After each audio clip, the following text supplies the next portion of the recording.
प्रणाम प्रणाम स्वीकार करबे।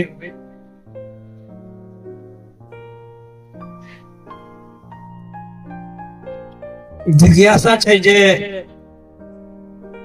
शिव शिष्टता के अंदर में लोग पत्नियों के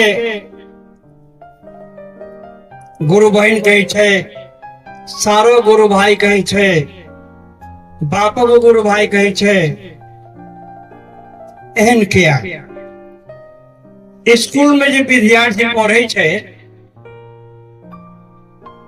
एकटा गुरु हो छे मास्टर साहब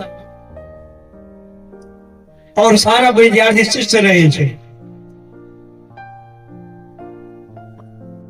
वो कोनो खान पान से कोनो जात पात से रहे तकर विचार वैसे नहीं होई छे। मात्र गुरु पढ़ावे छे, शिष्य पढ़े छे।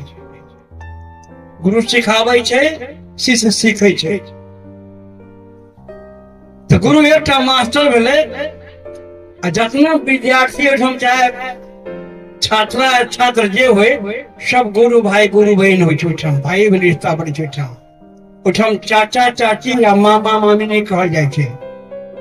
जो कतो पिता गुरु छै, मास्टर पढ़ा रहल छै, तो बेटा स्कूल पढ़ रहल छै, तो ओठम के शिक्षक कहते हो, ओठम पिताजी नहीं कहते, ओठम मास्टर साहब कहते हो। तहिना ई गुरु को पाठशाला छी। एठाम गुरु मात्र शिव छथिन और कोनो मानव गुरु नहीं छै। हम सबके उनका अपन गुरु मानने छे। साहब हरिंदर भैया के बात पर में कल के शिव के गुरु मानो, शिव महागुरु छथिन, जगत गुरु छथिन, गुरुधिपति छथिन, संसार के सृष्टि करता छथिन। जे सृष्टि रचना करे छी वह गुरु वस्तु भगवान गुरु वस्तु भैया। वही बात पर में उनका आदेश पर में हम सब महादेव गुरु मान लिए और हम सब चेला भेली। पाठशाला में सब गुरु भाई गुरु बने थे।